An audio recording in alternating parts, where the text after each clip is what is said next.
Blog Talk Radio.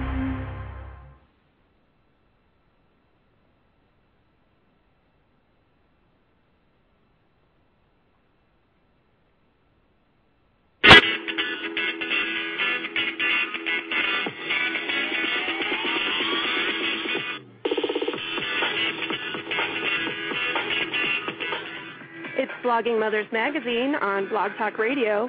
My name is Jenny Hatch. I am the editor-in-chief of Blogging Mothers Magazine, and it is my pleasure to welcome you to the show today. This is the very first broadcast with an official interview from Blogging Mothers Magazine, and I am so excited to welcome Eileen Dannemann, who is an activist with a capital A. She is here to talk to us today about the linkage between the H1N1 vaccine and miscarriage. Eileen, welcome to the show. Thank you. I'm honored to be an honor to have you. Yes.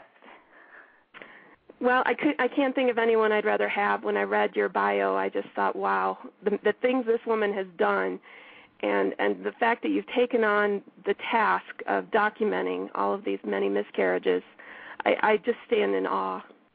Thank you. So, why don't you go ahead? Sorry, if people wanted to see the data, it's on progressiveconvergence.com.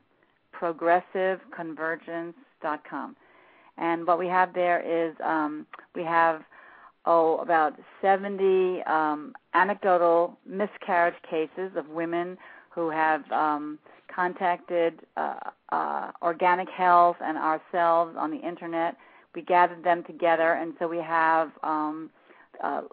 short stories of their experience. I have received about 20 phone calls from these ladies, so I've been in contact with several. And then there's the Vaccine Adverse Events Reporting System, which is a reporting system created by the government. And they have probably, by this time, over 150. I think we have 110. So altogether, we have over 200 miscarriages. And these miscarriages happened in all various trimesters, first trimester, second and third trimester, a lot in the first trimester. And what it was that these ladies were actually forced by being fear tactics to get this H1N1 vaccine. I have nurses who claim that the doctors actually said to them, you can kill yourself or kill your baby if you don't get this vaccine. So there was a lot of pressure, including pressure to the vaccine providers and posters and videos by the CDC. It was pretty bad. And this is an untested vaccine. And you know that we don't even give an aspirin to a pregnant woman, never mind an untested vaccine. And they did it on the basis of, they said that 27 pregnant women had died having gotten the H1N1 virus itself. So we've been researching that as well.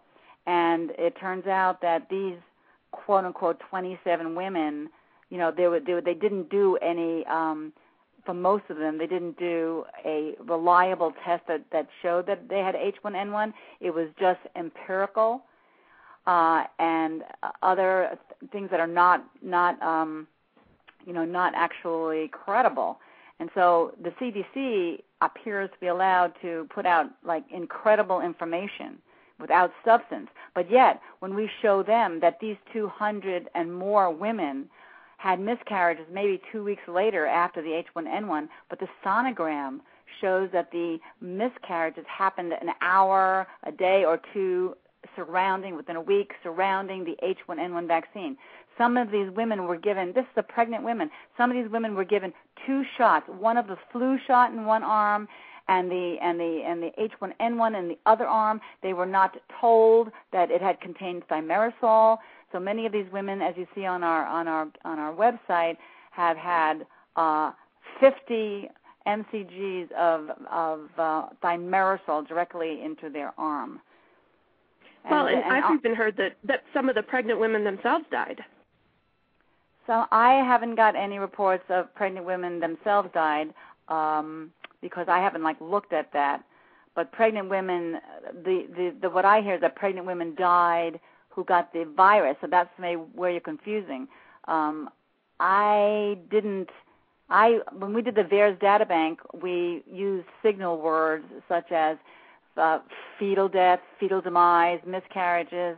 I actually didn't do any maternal deaths, so I can't say that for a fact, but that's an interesting point if that's true.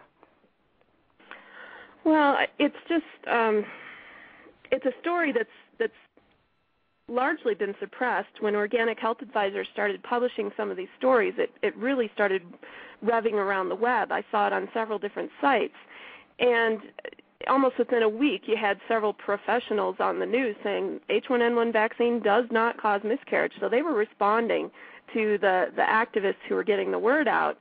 But, we're 6 months later. Has anybody done any checking to see what the miscarriage rate is for the past 6 months compared to, say, a year ago? Yes, we do that. We're still getting more because VAERS data doesn't come online. There's sort of a 3-week separation when they get the data and when they put it on the line. So we're as updated as we possibly can be. Probably this week we'll ask VAERS data, for more information. But the interesting thing is that I have communicated this to. Let's go one step at a time. So Dr. Alexis Siston, Dr. Siston, who's with the CDC, did last month in JAMA magazine, Journal of American Medical Association. She did a article or study showing that 30 women had died, having the H1N1 virus itself, and then she said then after that another 24 died.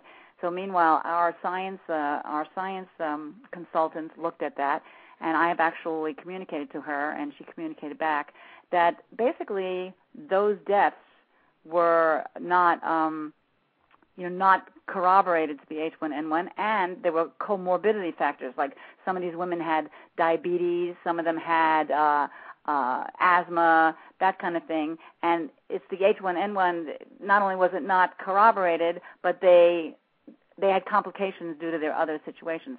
Now, I tried to I did a FOIA 3 months ago to the CDC, maybe in February, to get the information. And that's Freedom of Information Act, right? Freedom of Information Act, to get the information, the very same raw data that this Dr. Siston had, that had it long enough in advance to actually do a JAMA article a month ago.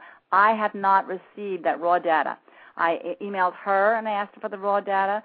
I did the CDC with the Freedom of Information Act for the raw data. And now what I'm up to, which is quite a job, which I have to start doing, is I have to call each public health department of each state.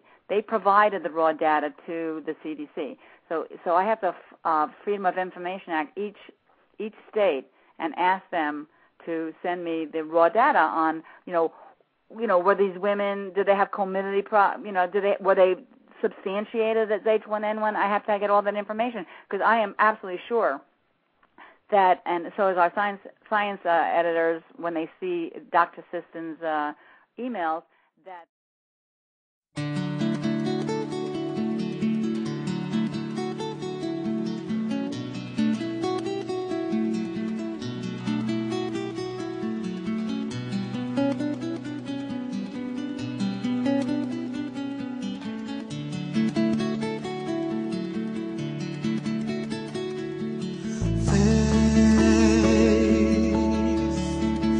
voice in the darkness.